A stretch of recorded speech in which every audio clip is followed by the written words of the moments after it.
Hi, and welcome to Mommy Gio's Pearls. Yes. This is where we get our own type of tea, which is self-improvement, more or less, really. In the long run, that's what it is. And so if you are just joining us for the first time, welcome. Thank you for joining us. So don't forget to comment, like, subscribe, and pass on the message. We can learn from each other. So today I'm going to be talking about personal trauma. And this is building up on our last session, which spoke about cleaning out our closets. You can look at the previous video, and then the one before that is writing your personal vision and mission statement. Your building block will now be cleaning out your closet, and now personal trauma.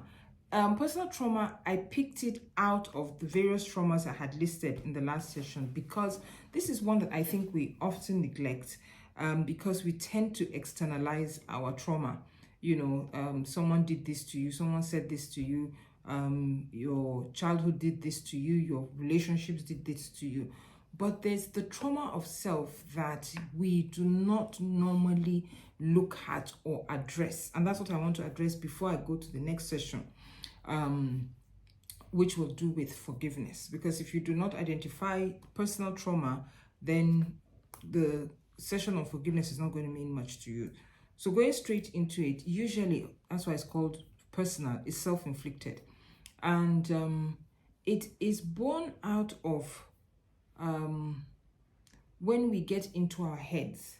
Something has happened to you, or you've participated in something that led to a mistake or you shouldn't have done, and then you get stuck in your head. Self-loathing, self-hate, self-depreciation.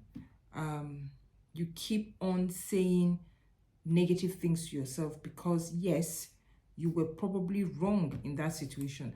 Now, this is totally different from a situation where it had nothing to do with you and you end up blaming yourself. However, it is still a form of personal trauma because if you do not let go of it, it is going to hold you back. If every time you want to step out, you remember, oh, I did this or this happened and all that, how can I forgive myself?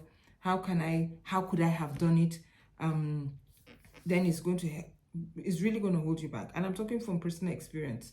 I think I've had 2 or 3 incidences where I can't even believe it myself. I really held on to the fact that, yes, I had made this mistake. It was my fault. I shouldn't have been there. But it took an inordinate amount of time for me to realize that, yes, I have made the mistake. I cannot go back and undo it. So which one is holding on to this poison of myself? Nobody is doing this to me. It's only me talking to myself and condemning myself, hating myself, increasing my blood pressure all by myself. And I want you to know life is still going on. So other people are still doing their own. But can you imagine living with yourself, hating yourself, then other people dumping on you? And that is why personal trauma and dealing with it is so important. And that's why I call it a trauma, because you're doing it to yourself. You have to let it go. The truth is, you will still make, I told you it was 2 or 3 now. That means after number 2, I still want to put my leg inside number 3. You will still make mistakes. The hope here is that you would have learned from the first 2. Okay, well, now, there are many lessons you will learn now. So maybe you did not learn another one. That's why you're in this one. Sorry. The point here is that each time you find yourself in a situation where you did play a role to get yourself in that situation, you must sit down, confront yourself, accept it, talk to yourself, tell yourself, I can do better.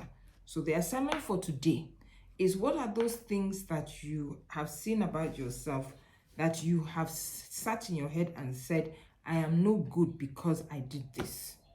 I should have known better, but I didn't, and therefore I can't go beyond that. It's a lie.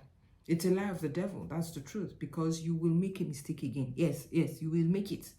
But I'm hoping that, or we are hoping that, when the next mistake comes that we find ourselves in, it's a different lesson we're going to learn, not that we're repeating.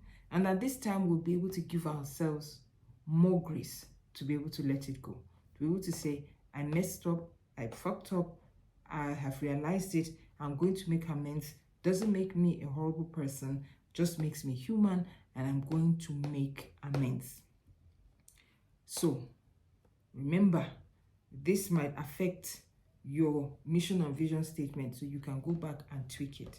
And I wish you the best of luck as you confront yourself and you get ready for the next session. He who has ears, let him hear.